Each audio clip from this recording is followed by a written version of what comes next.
Welcome to Space to Be in the season of Lent. I wonder what this season has meant to you. Has it been a journey of discipline, a time to give something up? Or is it more like spiritual spring cleaning, driven by an energy which wells up within? Unlike last year, our lives are opening up like the daffodils in my garden. There's a whiff of freedom in the spring breeze and the glorious sunshine we've been enjoying. We are now stepping back, many of us with a degree of caution, into the world. And oh dear, what a world it is. So I'd like to begin this evening by going with our imaginations on a walk. It's going to be a walk into the wooded countryside where the sights and sounds of spring are all around us. We come to a junction where our ancient road divides into two. Which route should we take? One is quite wide and open. The grass is well trodden. The other path is narrower and it twists ahead through long grass and magnificent oak trees. You cannot see where it leads, but it looks fascinating and full of promise. It is certainly the road less travelled. I wonder which direction you would choose. I was thinking about this space to be while balancing on a ladder, trying to clean away some cobwebs which were winking at me in the stream of sunshine coming through my window. I began to wonder, despite the joy of the Zoom services from church and creating space to be, which I love, have I allowed cobwebs to accumulate in my inner life during the continuous lockdown? Perhaps it was time for me to get down from my ladder and embark on the road less travelled for my Lenten pilgrimage. But then I faced a big problem and a big question. Do I have the courage? The words from the prophet Joel came to my mind.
back to me with all your heart.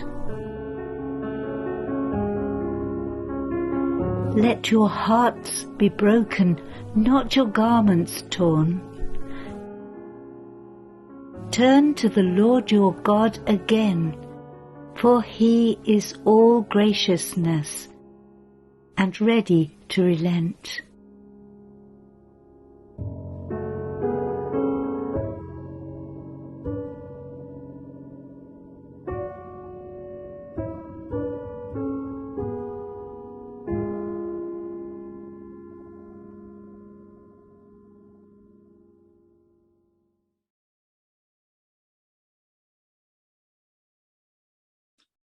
Retreating to the garden, I found Len digging a large hole for a new tree. Well, we prefer a no-dig policy usually in our garden, just adding more and more mulch each year to improve soil fertility. But it is impossible to plant a tree without some serious digging. It was a laborious job because progress halted every few minutes as the spade hit another large stone. A robin appeared to help with the act. Digging in itself is an act of therapy, not always a quest. The benefits of digging are not always the hole that you create, but rather the process itself. Like many aspects of gardening, digging can be a healing therapy.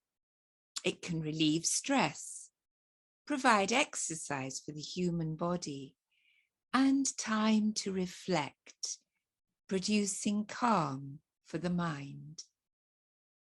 It allows you to clear away anything that will inhibit growth.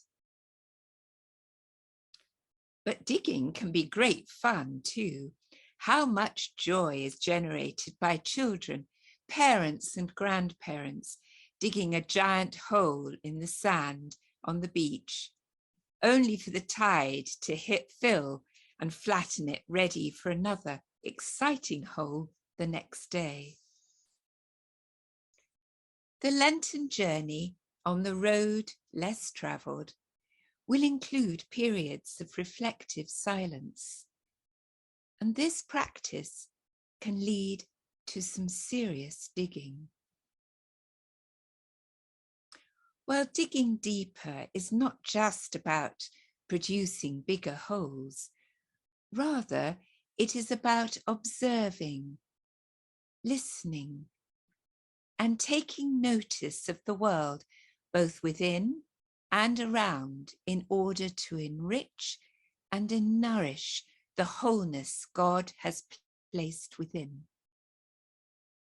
While we are immersed in our daily lives, most of us are barely conscious of what we are thinking. But when we sit in silence, we begin to see that we've lived most of our lives running away from ourselves, losing ourselves in activities, work, diversion. We have lived outside ourselves. As St. Augustine says, we become strangers to ourselves. St. Augustine says that the most important search in life for each one of us is to know God and to know ourselves. He would say that to know God, one has first to know oneself. And in silent prayer, we discover the real person we are. Following the reading, there's going to be our first short period of silence to reflect.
enriched are they who find their strength in the Lord. Within their hearts are highways of holiness. Even when their paths wind through the dark valley of tears, they dig deep to find a pleasant pool where others find only pain. He gives to them a brook of blessing, filled from a rain of outpouring.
Good growth does not only require digging and prepared soil to flourish, but a plant requires sun and water too. In St. Matthew's Gospel, Jesus told a parable about the wheat and the tares. The field of our lives yields both weeds and healthy crops, good qualities and bad. If we follow the advice in the Gospel, we would not be eager to root out the weeds. Jesus says, let them grow. If we can live with our faults and grow above the self-criticism, the unkind comments of others and negative thoughts, they can be of use to us. If we do not recoil and run away from them, if we can allow them to be, we can learn a great deal. Be compassionate, just as your Father is compassionate, Jesus told the crowds. Do not judge, and you will not be judged.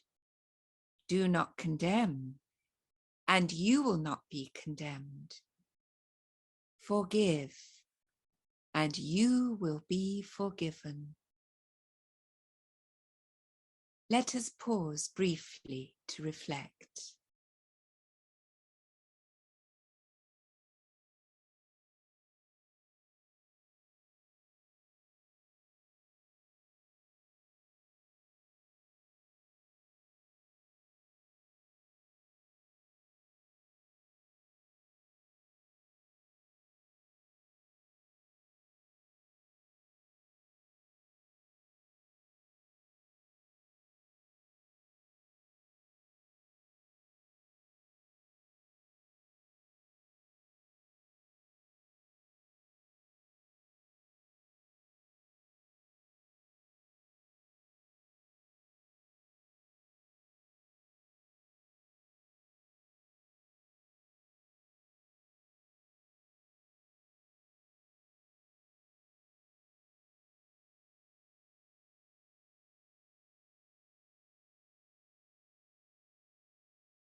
how important it is for us to look on ourselves as well as others with such compassion. We are all works in progress. When instead of hating ourselves for our faults, we learn to be compassionate towards our own weaknesses, then we will learn to be more understanding of the weaknesses of others. As a former head of a junior department in a school, I spent a lot of time talking with parents. Sometimes they were asked for my advice. But I always prefaced what I said with the fact that parenting is the most difficult job in the world, and I could only offer suggestions born from the experience of my own mistakes. The same happened when talking with teachers. Training new staff came from experience of failure as well as success. This attitude of forgiveness is not a license to be indifferent to our faults. No, it is a way of treating our weaknesses, not with severity and hatred, but seeing them as aids to teach us patience and compassion, tolerance and understanding. If we can learn this balance, if we can hold the goodness and the weakness of our lives in this way, then as we emerge from the restrictions of the pandemic and live each day in this uncertain, fragile world, our relationships with others will flourish. If we can forgive and accept ourselves and be compassionate towards ourselves as God is, then this compassion will flow out towards others.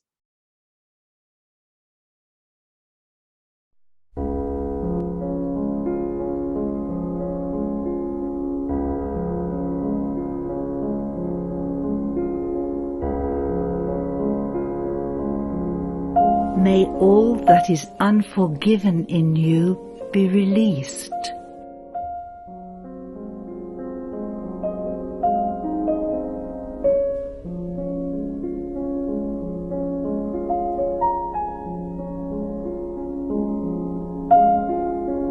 May your fears yield their deepest tranquillities.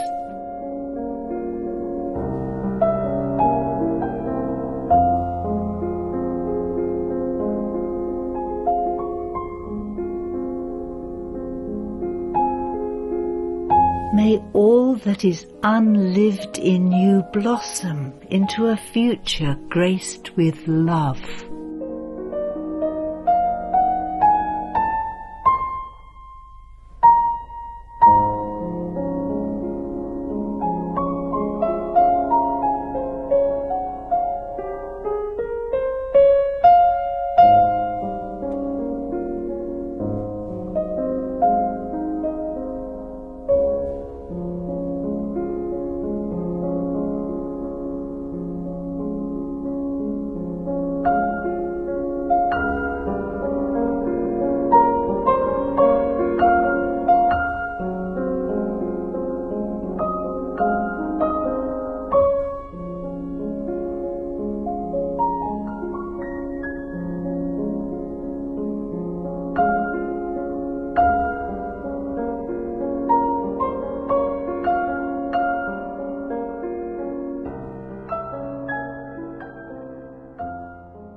Our turning to God along our Lenten journey may lead us into the desert, just as Jesus allowed himself to be led into the desert where he was tempted. The road less travelled leading through the desert may be hard. We've all discovered that there are some experiences in life, such as the pandemic and the terror of war, where we feel a solution is beyond our grasp. We are tempted to despair. We may not feel it, but God is actually very close to us at such times. When we allow ourselves to remain in such a situation, even for a short while, we're given a chance to see something in a new light. So, as we dig deep on this road less travelled, our faults, weaknesses, and negativity are revealed, but also the goodness and light and life that we never knew about ourselves. I wonder if you can recall those who travelled with you in your desert experience, the wordless hug of a friend, the timely word of encouragement.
During this Lent, digging deeper has led me to spaces of refreshment too.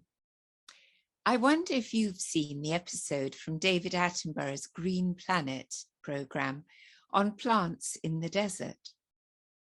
I was amazed to see how the arid, stone-strewn desert became a riot of colour on a background of green after a rare rainfall.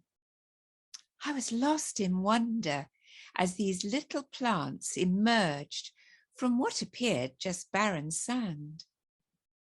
It was another example of God's wonderful recreation. The living water prompted me to revisit one of my favourite Bible stories, where Jesus, tired and parched, asked the Samaritan woman for a drink of water at the well. This encounter led to a great flowering in the woman's life. her spirit was revived as she accepted her true self and bathed in the love and forgiveness which Jesus offered her through the gift of living water. She would never be the same again. Digging deeper is also about refreshment and renewal, discovering a gate of hope in the wilderness or dark valley. I'd like to read you now a passage which Sister Mary Magdalene wrote after an experience she had. On one occasion, when I was staying at Lee Abbey in North Devon, I looked out of the bedroom window early one morning and saw that the fields leading down to Lee Bay were still in darkness. But just a touch of light was beginning to pick out the craggy headlands so that they stood silhouetted against the sky. Suddenly, the sun rose over the hill behind the house and shone directly down onto a white gate just below my window. The strength of the sun made the gate a dazzling, brilliant white. It picked it out so that it was an immediate focus of attention in a scene where all else was in shadow. A few minutes later, I went back to the window, and now the sun, even brighter, had picked out a second gate leading into a further field down the hill. Then a third, and a fourth, and a fifth. A whole succession of white gates stretching ahead, leading from one field to another, right down to the sea. Not one valley, but many. Not one gate of hope, but a succession. Not one experience of mercy, but a continuing one. For the steadfast love of the Lord never ceases. His mercies never come to an end. They are new every morning. Great is thy faithfulness.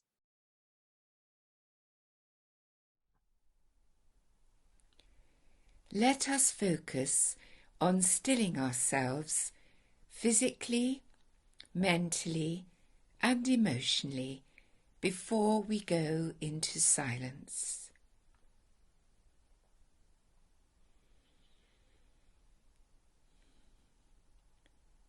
Move your body, your shoulders, your feet, until you feel comfortable in your chair.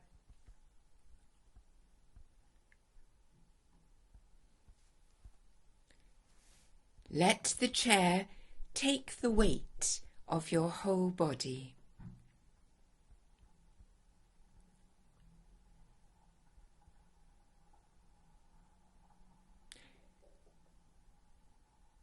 Now just scan your body and see if there is any area of tension.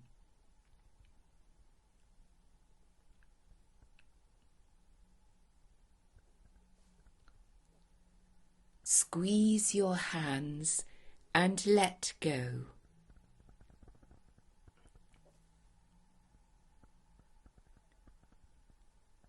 Lift your shoulders towards your ears. Squeeze and let go.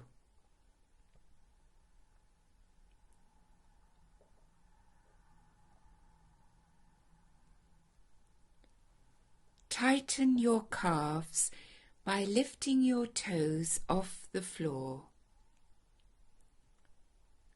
Squeeze and let go.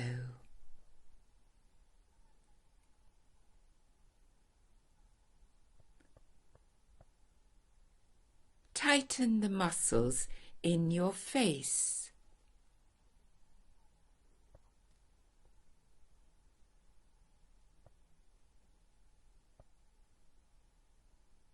And let go.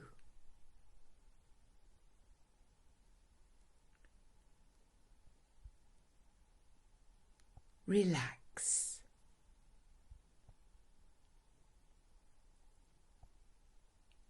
Let the tensions of the day slip away.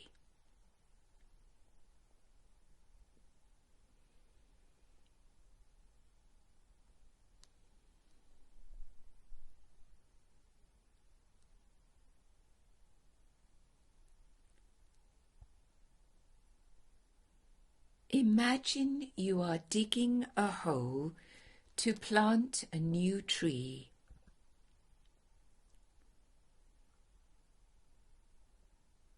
Your spade hits some rocks.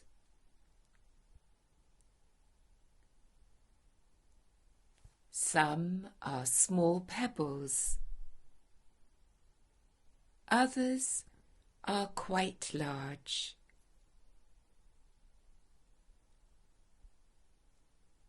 And others remain buried in the soil.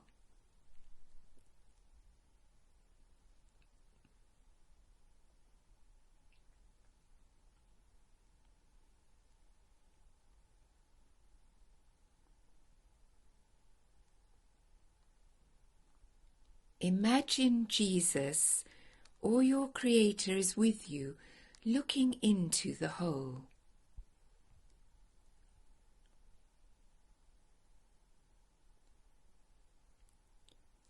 You invite him to remove each stone to one side, for they represent the mistakes and sorrows in the ground of your being, and also the darkness in the world.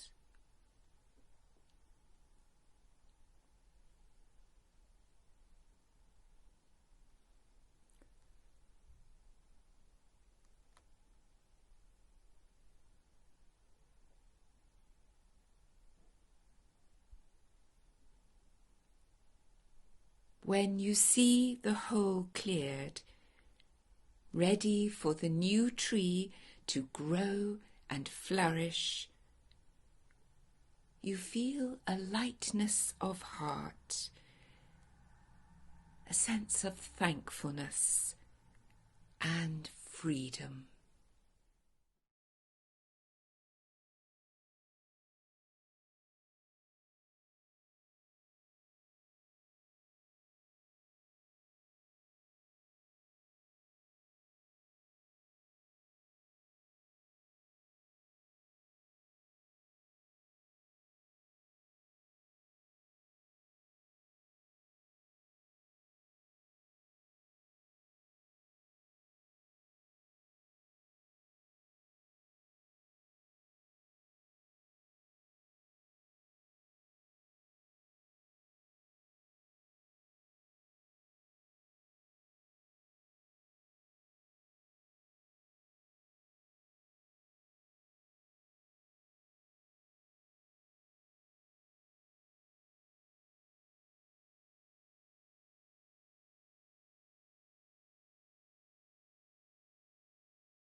What if this road, that has held no surprises these many years, decided not to go home after all?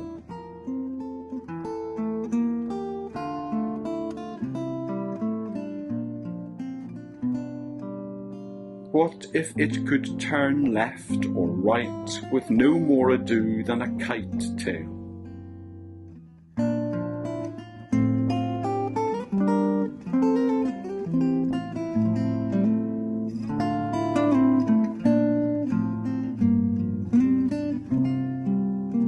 What if its tarry skin were like a long, supple bolt of cloth that is shaken and rolled out, and takes a new shape from the contours beneath?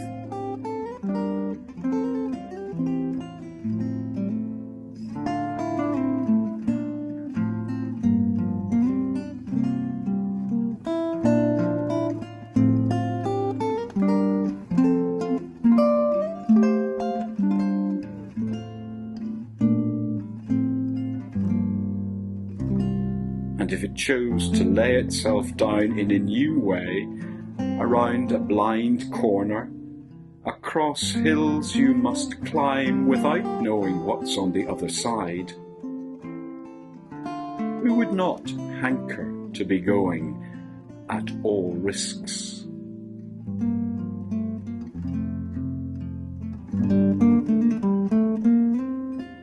Who wants to know a story's end, or where a road will go?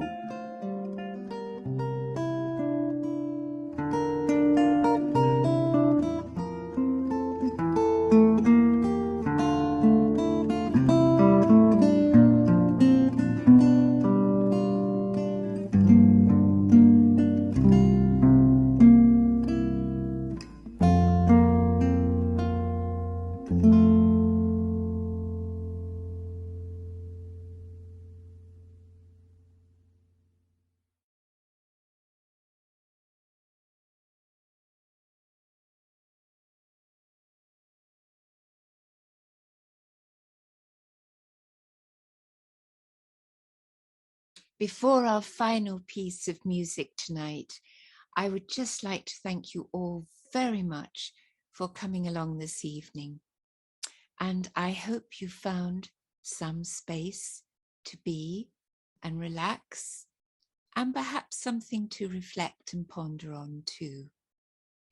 A huge thank you to those who have contributed, to Mary, Alistair, and of course Bob. But most of all, thank you for coming. And now I'd like to just finish with a prayer. May the road rise up to meet you. May the wind be always at your back. May the sun shine warm upon your face.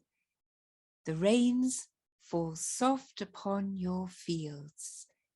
And until we meet again, may God hold you in the palm of his hand. Amen. Good night, everyone.